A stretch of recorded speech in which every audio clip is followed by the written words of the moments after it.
क्या 2025 में होगा कलयुग का आखिरी साल? क्या 2025 से शुरू हो जाएगा कलयुग के अंत का दौर? क्या सच में 2025 होगा हमारे जीवन का आखिरी साल? क्या है कलयुग के आखिरी साल का रहस्य? आखिर कब शुरू हुआ था कलयुग? क्या है नीति रूपी बैल के 4 पैरों का रहस्य? क्यों कलयुग की टाइम लाइन को लेकर मतभेद है? क्यों श्री कृष्ण ने कहा था कि कलयुग के अंत के 5000 साल बाद आएगा गोल्डन युग? क्या सच में कलयुग सिर्फ 5000 साल का ही है? क्या है युगों की साइकिल के 12000 वर्ष का रहस्य?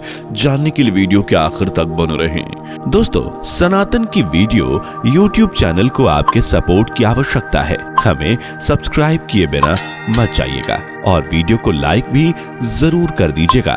दोस्तों, हिंदू धर्म के अनुसार कलयुग दुनिया के चक्र का एक हिस्सा है जिसमें पाप, अशांति, अधर्म और बुराई का प्रभाव सबसे ज्यादा है। कलयुग को डार्क एज भी कहा जाता है क्योंकि इस युग में इंसान और ईश्वर के बीच सबसे ज्यादा दूरी है।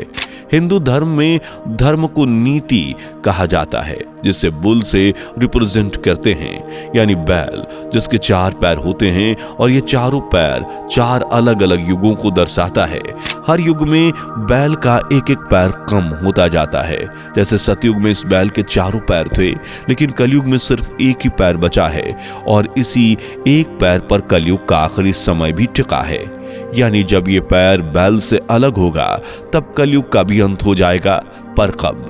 इस टाइम लाइन को समझने के लिए हमें महाभारत काल में जाना होगा, जब हनुमान जी ने पांडु पुत्र भीम के कहने पर उन्हें युगों की साइकिल समझाई थी।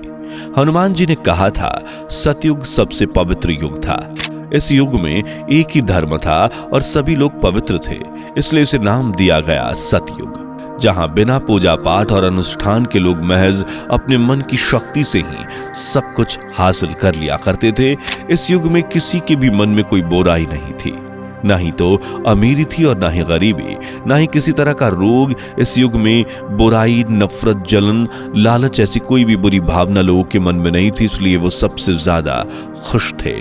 फिर आया दूसरा यानी त्रेता युग, जब बैल का एक पैर कम हो गया, जब नीति यानी धर्म के सिर्फ 3 पैर थे। इसी युग में ईश्वर की खोज में इंसान ने यज्ञ, धार्मिक अनुष्ठानों की शुरुआत की। बलि के जरिए लोग अपनी इच्छाओं को पूरा करने लगे और धीरे धीरे दुनिया की आत्मा लाल रंग में रंगती।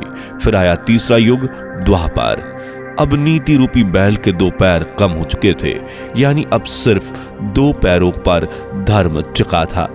इस युग में दुनिया की आत्मा पीले रंग में रंग गई और वेदों के 4 हिस्सों में बट गए, यजुर्वेद, सामवेद, ऋग्वेद और अथर्ववेद। यानी इनका ज्ञान कुछ लोगों को था, कुछ को नहीं। इंसान के मन में लालच बढ़ा, बुरे विचारों ने जन्म लिया, नफरत बढ़ी, दुखों के बादल भी समय समय पर छाते रहे और लोगों को बीमारियों का भी सामना करना पड़ा। अब आ चुका था चौथा, अंतिम और सबसे खराब युग, कलयुग, जिसमें नीति रूपी बैल का सिर्फ एक ही पैर बचा है। इस युग में पाप, बुराई, अधर्म की कोई सीमा नहीं है। कलयुग के बारे में अलग अलग ग्रंथों को खंगाले तो इसकी ड्यूरेशन को लेकर हमें अलग अलग पहलू देखने को मिलते हैं। कुछ ग्रंथ कहते हैं कि कलयुग 4 साल 32,000 साल का है, जबकि कुछ कहते हैं कि सिर्फ 12,000 साल का।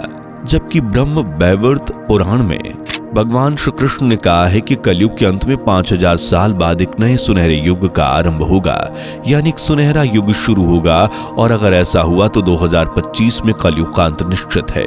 पर यह कैसे मुमकिन है और क्या सच में हम एक ऐसे टाइम बॉम्ब पर बैठे हैं जो कभी भी फट सकता है?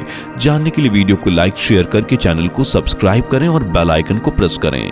दोस्तों, मायन साइकिल के कैलेंडर की शुरुआत 3114 बीसी से मानी जाती है और इत्तेफाक की बात है कि कलयुग की शुरुआत भी इसी के आसपास की है, यानी करीब 3102 बीसी, जो महाभारत के महायुद्ध के ठीक 35 साल बाद की एज है। मैथमेटिक्स के मैजिशियन आर्यभट्ट ने भी कलयुग की शुरुआत को लेकर अपनी थियरी को और एग्जैक्ट डेट भी दिया है।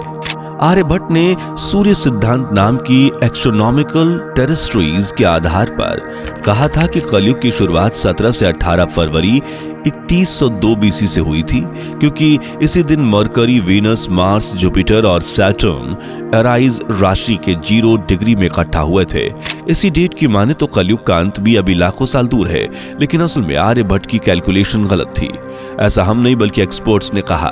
दरअसल आज की मॉडर्न सिमुलेशन और रिचर्ड थॉमसन की रिसर्च से यह प्रूफ होता है कि 17 से 18 फरवरी 3102 बीसी को इन 5 ग्रहों की ऐसी स्थिति बनी ही नहीं थी जैसा कि आर्यभट्ट ने कहा, बल्कि 5 ग्रह एरीज में 0 डिग्री की जगह एरीज, प्राइसिस और एक्वेरियस राशि में थे। इतना ही नहीं, इन दोनों ही दिनों में 5 ग्रहों का आपस में कोई कनेक्शन ही नहीं।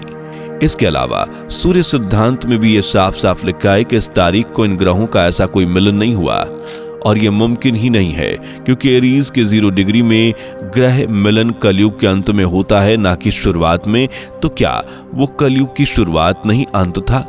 तो क्या आर्यभट्ट ने डेट हवा में तैयार कर दी थी? वेल, इसका जिक्र खुद आर्यभट्ट ने द आर्यभट्ट नाम की किताब में किया है। उन्होंने लिखा है कि यह नंबर कलयुग की शुरुआत के पूरे 36,000 साल बाद तैयार किया गया था। अब इसे समझने के लिए भी हमें थोड़ा डीप जाना होगा। सही मायनों में देखें तो आर्यभट्ट का रिसर्च तो लिमिटेड, लेकिन सूर्य सिद्धांत के अकॉर्डिंग एकदम करेक्ट थी। दरअसल सूर्य सिद्धांत में लिखा गया है कि ग्रह योग कलयुग के अंत में होता है, ना कि शुरुआत में।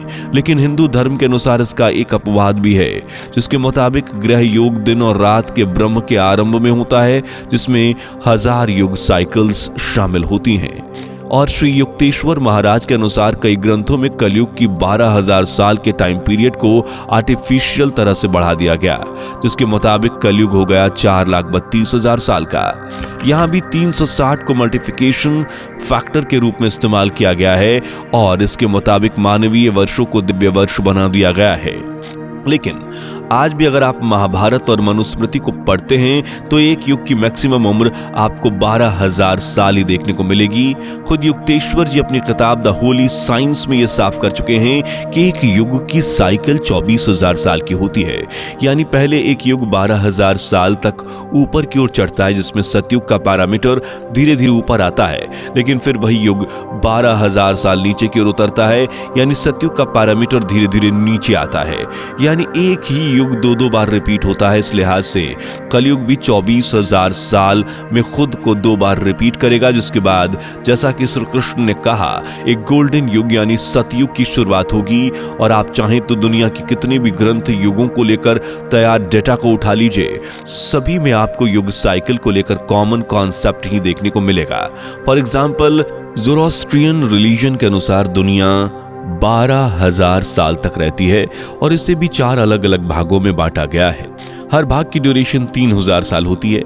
मैक्सिको का एक ग्रंथ है कोडेक्ट रियोज, इसमें लिखा है कि युग की उम्र 4008, 4010, 4801 और 5042 है।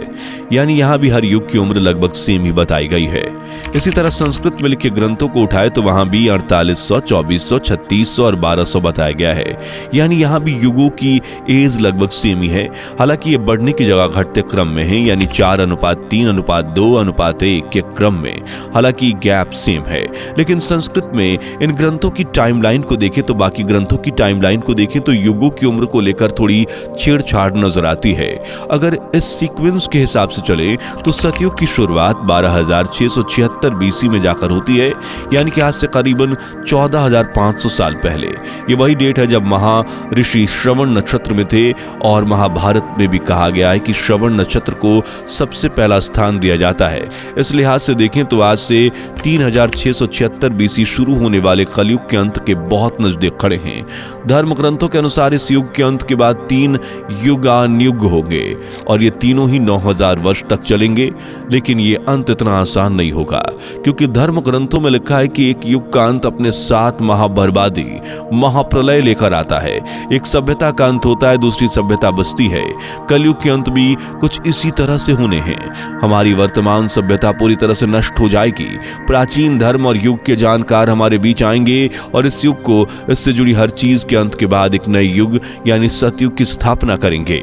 और ये सब 2025 के लगभग संभव है, क्योंकि युगों की कई टाइमलाइंस इस ओर इशारा कर रही हैं कि 2025 के बाद दुनिया का अंत शुरू हो जाएगा। महाप्रलय और तबाहियों का दौर शुरू होगा। इस महाप्रलय से कलयुग, इससे जुड़ी संस्कृति, सभ्यता, हर चीज का नाश हो जाएगा और फिर होगी एक नए युग की शुरुआत। तो क्या 2025 हमारी जिंदगी का आखिरी साल होने वाला है? क्या क्या हो सकता है 2025 के बाद? आपको इस बारे में क्या लगता है? कमेंट करके जरूर बताएं। वीडियो पसंद आई हो तो लाइक शेयर करके चैनल को सब्सक्राइब करें और पहली बार जुड़े हैं तो बेल आइकन को जरूर प्रेस कर लें। दोस्तों, आपके स्क्रीन पर 2 और वीडियोस दिख रही हैं, जिसे देखने के लिए स्क्रीन पर क्लिक करें। दोनों देखिएगा, बहुत अच्छी वीडियो बनी है।